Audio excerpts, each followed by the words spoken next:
बिस्मिल्लाहिर्रहमानिर्रहीम। अस्सलाम वालेकुम यूट्यूब फैमिली, कैसे हैं आप? उम्मीद है खैरियत से होंगे और मैं भी खैरियत से हूँ। अल्लाह पाक आप सबको खुश रखे, अपने दुआमान में रखे। तो आज मैंने बनाए थे वाइट लोबिया, जो कि बहुत यमी और ज़बरदस्त सा बन के रेडी हुआ था। तो चलते हैं अपनी रेसिपी की तरफ।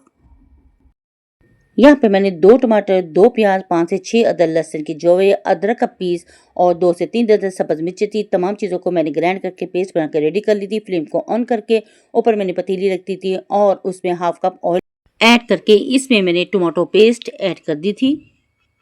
अब मैं इसमें स्पाइसेस ऐड कर दूंगी।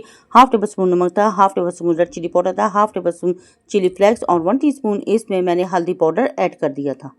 ढक्कन देके मैंने 10 मिनट के लिए छोड़ दिया था और जब मैंने ढक्कन हटाया तो पानी सारा ड्राई हो चुका था और मसाला भुनाई के काबिल हो चुका था।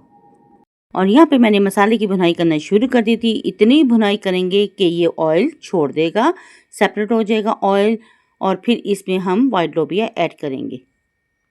मसाले की काफ़ी हद तक भुनाई हो चुकी है और ये आहिस्ता आहिस्ता ऑयल छोड़ता जा रहा है। तो मज़ीद यहाँ पे मैंने थोड़ी सी भुनाई और कर ली थी ताकि ये बिल्कुल ऑयल सेपरेट कर दे। और यहाँ पे 250 ग्राम मैंने वाइट लोबिया ले लिया था और इसको साफ़ करके मैंने 1 घंटे पहले नीम गर्म पानी में भिगो दिया हुआ था ताकि ये फूल जाए। अभी इसको साफ़ करके धो के मैंने एक बोल में डाल लिया था। और ये रेसिपी बहुत यमी और ज़बरदस्ती बन के रेडी होती है, तो आप इसको बनाकर ट्राई ज़रूर कीजिएगा। तो यहाँ हमारा मसाला बन के बिल्कुल रेडी हो चुका है और उसने ऑयल छोड़ दिया हुआ है।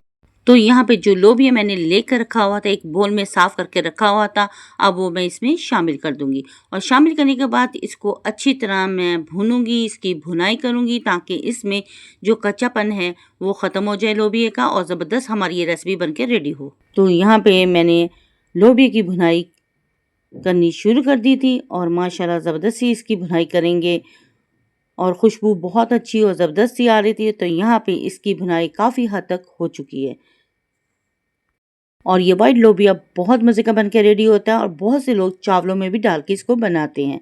तो ये आपकी मर्ज़ी पे डिपेंड करता है कि अगर आप इसका सालन बनाना चाहते हैं तो वाइट लोबिया का मसालेदार सालन बना के रेडी कर सकते हैं।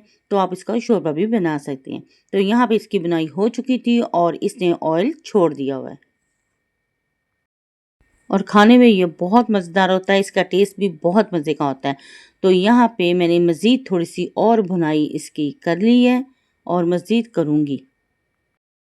थोड़ी सी और भुनाई करने के बाद अब मैं इसमें पानी शामिल कर दूँगी। तो यहाँ पे मैंने पानी शामिल कर दिए थे, इतना पानी शामिल करेंगे ये डिप हो जाए और फिर इसे मैं प्रेशर लगा के 10 मिनट के लिए स्टीम पे छोड़ दूँगी। तो यहाँ पे मैंने इसमें पानी ऐड कर लिया था और प्रेशर लगा दिया था 10 मिनट के लिए। और 10 मिनट के बाद जब मैंने ढक्कन हटाया तो ये ज़बरदस्त सा गल चुका था, यहाँ पे आप देख सकते हैं। और यहाँ पे मैंने चेक भी कर लिया था, तो ये बहुत ज़बरदस्त गल के रेडी हो चुका था। अब इसका शोरबा हम पकाएंगे मज़ीद। अगर आप पतला रखना चाहते हैं तो रख सकती हैं, अगर आप इसको थिक करना चाहती हैं मसाले की तरह तो आप वैसा भी बना सकते हैं, जैसा आपको पसंद है। तो यहाँ पर ये बनके परफेक्ट रेडी हो चुका था और जैसे जैसे ये ठंडा होगा ये थिक होता जाएगा। तो फिर इसे प्यारी सी प्लेट में मैंने डिश आउट कर लिया। बहुत सिंपल सी और क्विक से बनने वाली ये रेसिपी है। ये वाइट लोबिया बहुत मज़ेदार और डिलीशियस सा बन के रेडी होता है। अगर आपको मेरी ये वीडियो पसंद आए तो प्लीज़ मेरी वीडियो को लाइक, शेयर और सब्सक्राइब जरूर करें। बेल आइकन के बटन को ज़रूर प्रेस किया करें ताकि आने वाली नोटिफिकेशन सबसे पहले आप तक पहुंच सके। और आपके प्यारे प्यारे कमेंट्स मिलते रहते हैं, जिसके लिए थैंक यू सो मच मुझे सपोर्ट करने के लिए। तो माशाल्लाह माशाल्लाह यहाँ पे आप देख सकते हैं, देखने में ये जितना खूबसूरत है खाने में उतना ही यमी ये वाइट लोबिया बन के रेडी हुआ था। तो आप इसको लेमन के साथ ले सकते हैं। और यहाँ मैंने गरम मसाले, कसूरी मेथी और सब्ज़ मिर्च के साथ गार्निश कर लिया था। अगर वीडियो अच्छी लगी तो फैमिली फ्रेंड में शेयर भी कर दिया करें। तो इसको बनाएं और ट्राई ज़रूर करें, अपने बच्चों और अपनी फैमिली के साथ करें एंजॉय और अपनी बहन को रखें दुआओं में याद। तो नेक्स्ट वीडियो तक दे इजाज़त। अल्लाह हाफिज़ और अल्लाह निगहबान।